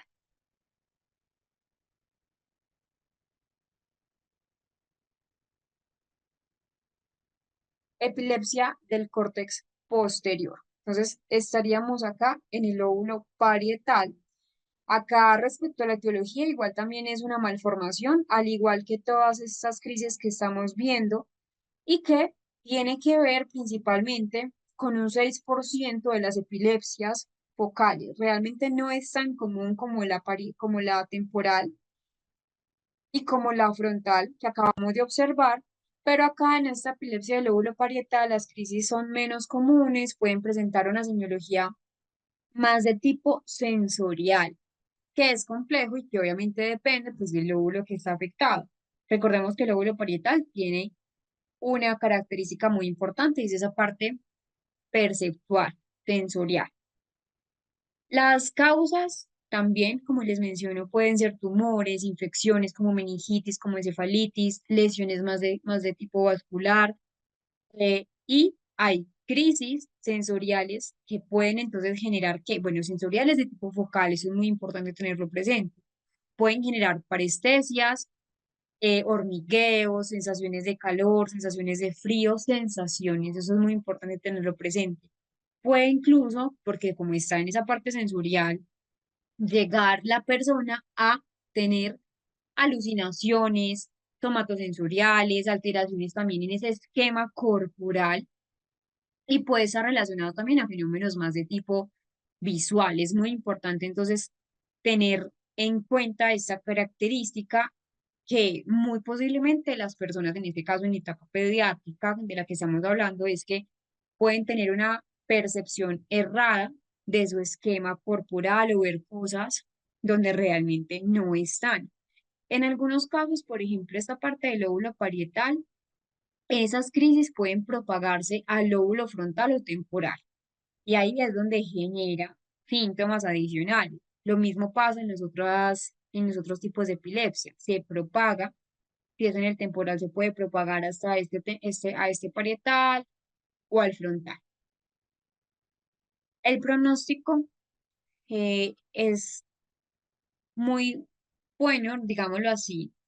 Realmente aquí los fármacos antiepileptólogos como la lamotrigina suelen ser efectivos y en muy pocos casos vemos que esa epilepsia del lóbulo parietal va a ser un caso refractario. En general no se requiere tanta cirugía. En algunos casos sí, como les menciono, pero por lo regular tiene buena característica en cuanto a recuperación. Importante tener en cuenta esto.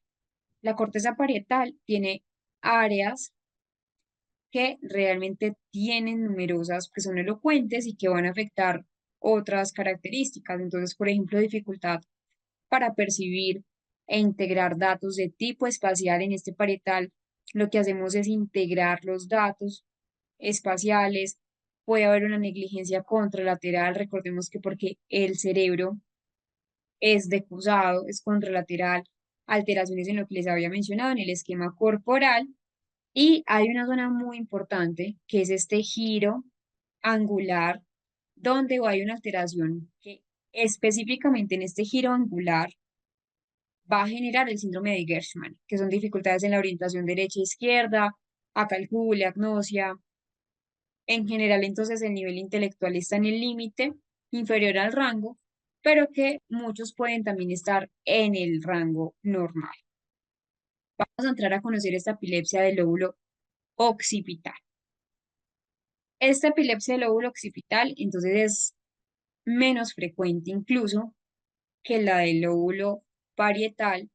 Acá son epilepsias que afectan ese procesamiento visual, suelen estar más asociadas a fenómenos de tipo visual, porque es esa dominancia que tiene el hemisferio occipital, y pueden haber tumores, pues, asociado a, o es una de las causas asociadas tumores, infecciones, malformaciones de tipo cortical, accidentes cerebrovasculares en áreas occipitales y hay características clínicas que van a ser alucinaciones visuales que son simples, que van a ver entonces luces intermitentes, colores o formas geométricas, no es que vean a una persona donde no esté, no, son unas alucinaciones simples y muy posiblemente cuando exista una epilepsia de este lóbulo occipital hay una ceguera que puede ser transitoria, no es una ceguera realmente por una desconexión de ese procesamiento o por una anomalía más ocular, no, recuerden que es de la percepción visual, de ese procesamiento visual, entonces a veces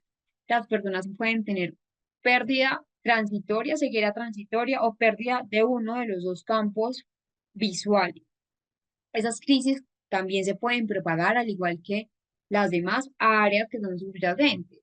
Entonces, generan síntomas, por ejemplo, motores, tónico-clónicos, también se puede propagar a esa parte temporal y el pronóstico igual también requiere de una parte pues de fármacos como la carbamazepina.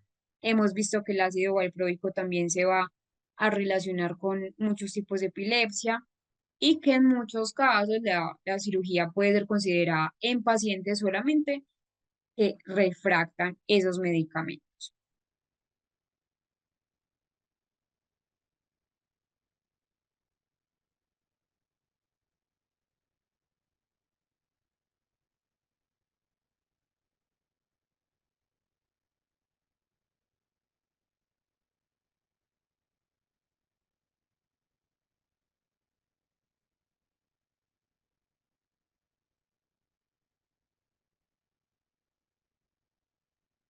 Bueno, una cosa que debemos tener muy presente, no solamente del occipital, sino a nivel general, es el enfoque terapéutico de las epilepsias a nivel sintomático. Primero, obviamente es importante mencionar que em, es importante tener en cuenta que pues hay fármacos antiepilépticos de primera línea o de segunda línea, que igual esto lo va a considerar el médico neurólogo. Muchas veces cirugía epiléptica, que sí o sí está indicada en pacientes con epilepsia refractaria focal y un foco epileptógeno que es identificable, que realmente acá obviamente lo hace el neurólogo, pues lo, el neurocirujano es quien lo hace, donde hay una resección de ese foco, una cirugía funcional como la callosotomía. No sé si ustedes se acuerdan cuando estábamos hablando de esa parte de, del cuerpo calloso, que a veces era necesario, y hay terapias complementarias, que realmente, por ejemplo, en esas epilepsias más refractarias, que son muy difíciles, estimulación del nervio vago, estimulación cerebral profunda, donde utilizan entonces un control en casos más complejos y una dieta catogénica que puede ser útil en esos casos específicos. Cuando hablamos de un enfoque neuropsicológico, hablamos que esas epilepsias focales, como van a estar asociadas a un deterioro cognitivo, que van obviamente a depender de este foco epileptógeno, que va a depender de la zona, que va a depender si es focal, si es generalizada, especialmente si en este caso pues de las epilepsias focales sintomáticas, se afectan áreas como el temporal, que ya habíamos hablado que el temporal tiene que ver con la memoria, o ese frontal, por ejemplo, en las funciones ejecutivas, es allí donde vamos a trabajar esas características, lenguaje, memoria, atención, funciones ejecutivas. Es entonces importante realizar que evaluaciones que sean periódicas para poder saber si esas estrategias de rehabilitación han podido funcionar en la persona o que quizás no, porque en casos, por ejemplo, de epilepsia refractaria, hay dificultades significativas allí. Vamos entonces a trabajar, van a irse al material opcional Adecuado. y Permite llevar una vida normal, acá, activa donde y dice casos saludable. prácticos, taller ¿Qué es opcional una crisis epiléptica? de apoyo El educativo cerebro y es van una a ir a estructura un muy caso compleja, que se compuesta llama por millones de Julián, neuronas. Las Julián, neuronas que son es un responsables chico de muchas funciones, con como la epilepsia. conciencia, la generación y Entonces el lo van a abrir. reconocimiento de palabras.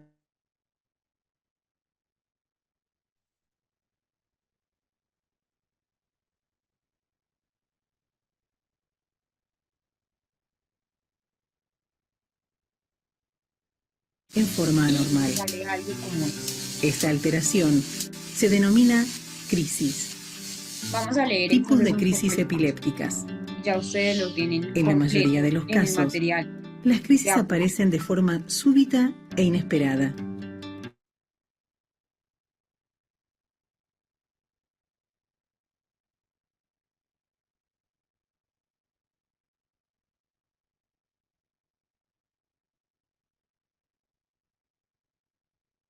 sola zona del cerebro. El caso clínico La persona infantil, puede repetir para ese ciertos análisis y esa movimientos varias identificación del tipo de veces epilepsia, o puede producirse entonces una alteración de la vista, Julián es un oído, niño de 9 años. memoria o Julián es sensación. diestro. Las crisis Fue generalizadas referido a consulta surgen en algún punto neurológica y del cerebro e neuropsicológica por involucran episodios de rápidamente a alteraciones otras en la regiones. conducta. Miren, entonces esto tan Tienen diversos importante. síntomas.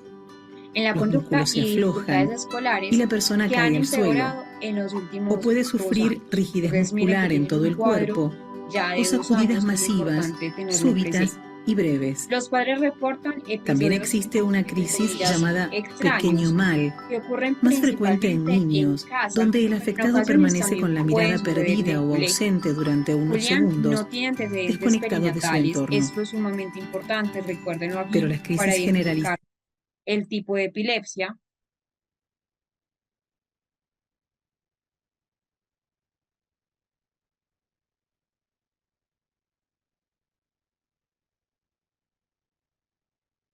El tipo de epilepsia y eh, su desarrollo motor y el lenguaje fue más lento de lo esperado en los primeros años. Entonces ya tenemos estas características.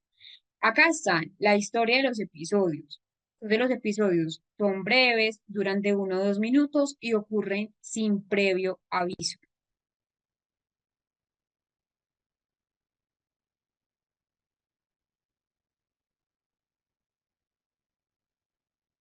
¿Me están escuchando bien en este momento? ¿O todavía escuchan el fondo?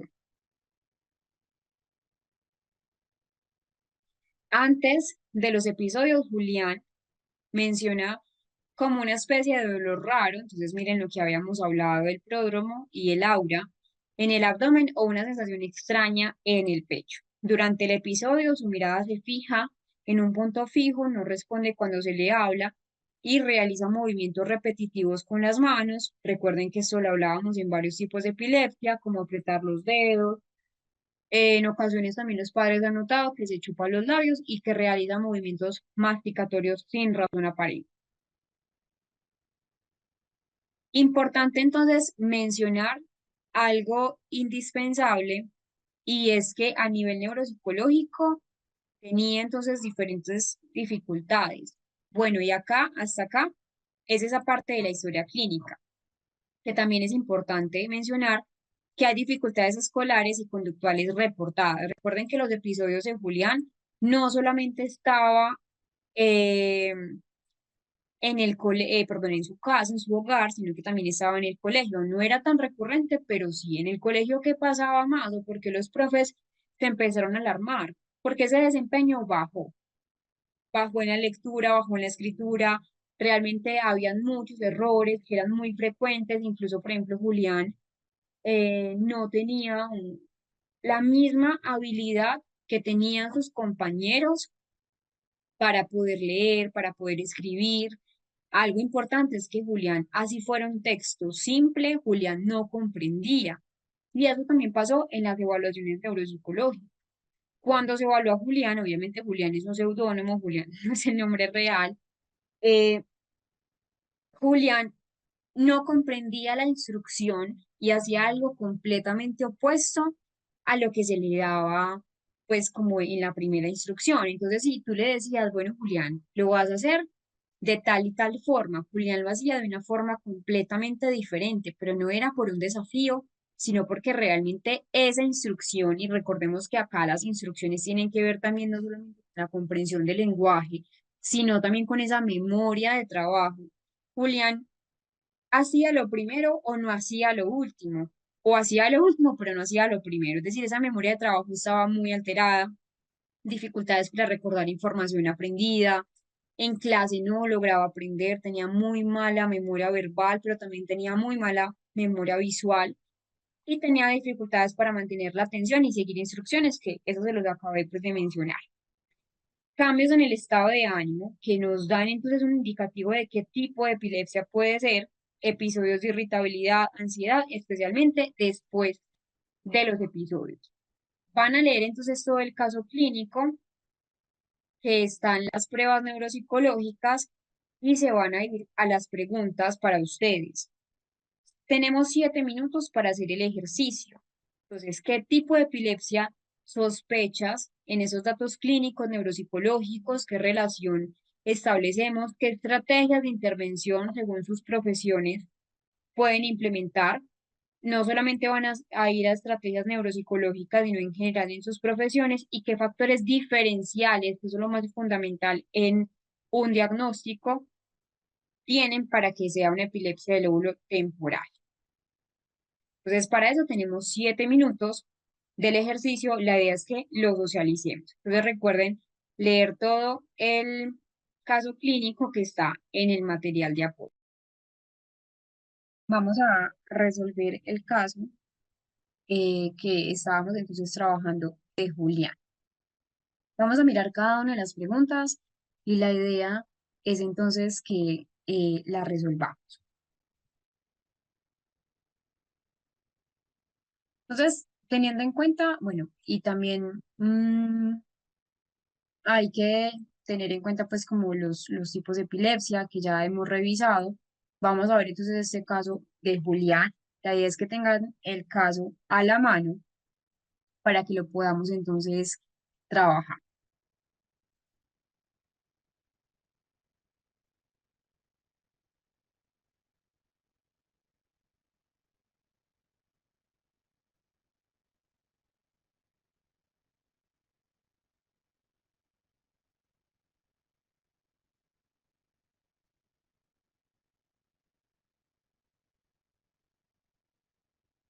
Entonces, Julián, recordemos que es un niño de 9 años, que es diestro, que es remitido a consulta, que también entonces hay unas pruebas neuropsicológicas que nos dan a entender, eh,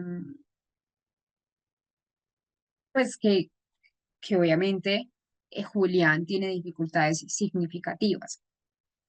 Algo importante es que hay unos resultados en el electroencefalograma que ustedes lo pudieron ver en el caso y unos resultados en la resonancia magnética que también nos dan un indicio de qué tipo de epilepsia es.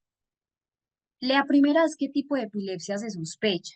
Entonces, en Julián, el diagnóstico más probable es epilepsia del lóbulo temporal, donde hay un origen mesial izquierdo. ¿Por qué pensamos ese diagnóstico?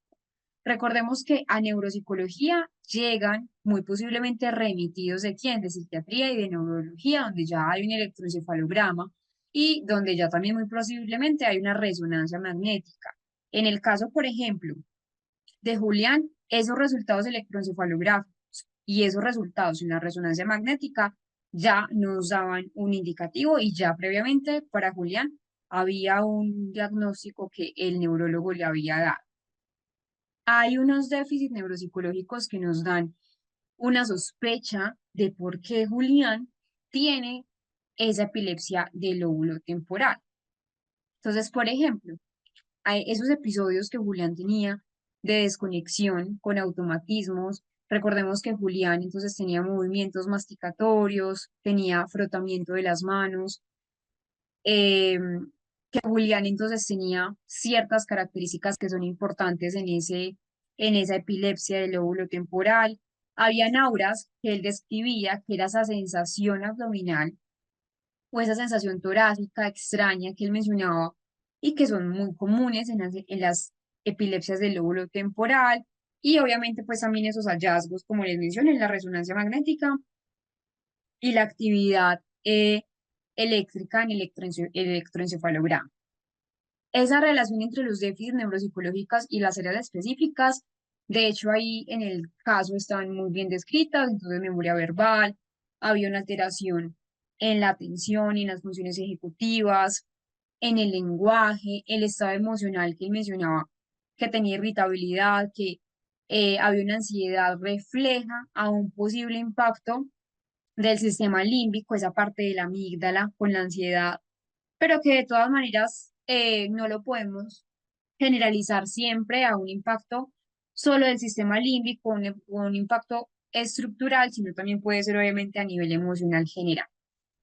Estrategias de intervención, un apoyo escolar que sí o sí se debe hacer, adaptaciones en el aula para facilitar la comprensión, el uso de apoyos visuales y estrategias multisensoriales, como él tiene dificultades en esa memoria de trabajo, la idea es que se fragmenten las instrucciones en pasos mucho más simples y repetitivos para comprender esas dificultades atencionales. Si es posible, pictogramas, rehabilitación de la memoria, atención en funciones ejecutivas, un apoyo emocional, que de todas maneras también van a ver en el Drive la respuesta sugerida. Recuerden que son sugeridas, que la idea es que lo hagan de manera autónoma para que puedan obviamente fortalecer ese, ese proceso de aprendizaje, pero que de todas maneras la idea es que ustedes hagan el taller solos, aunque también están allí los temas.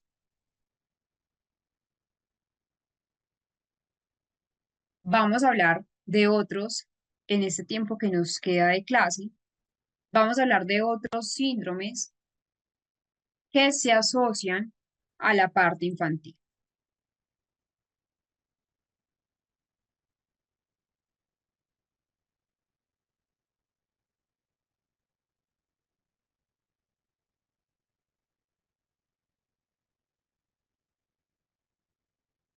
Otras afecciones que son afecciones tempranas. Hay algo y es el consumo de sustancias psicoactivas de la madre.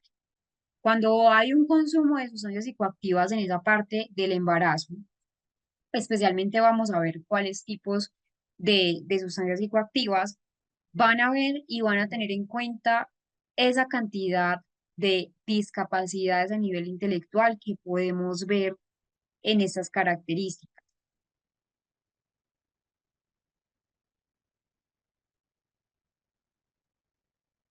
Hay complicaciones que son secundarias a esa parte de la gestación cuando la madre entonces no tiene un adecuado cuidado. Por ejemplo, el síndrome de alcoholismo fetal.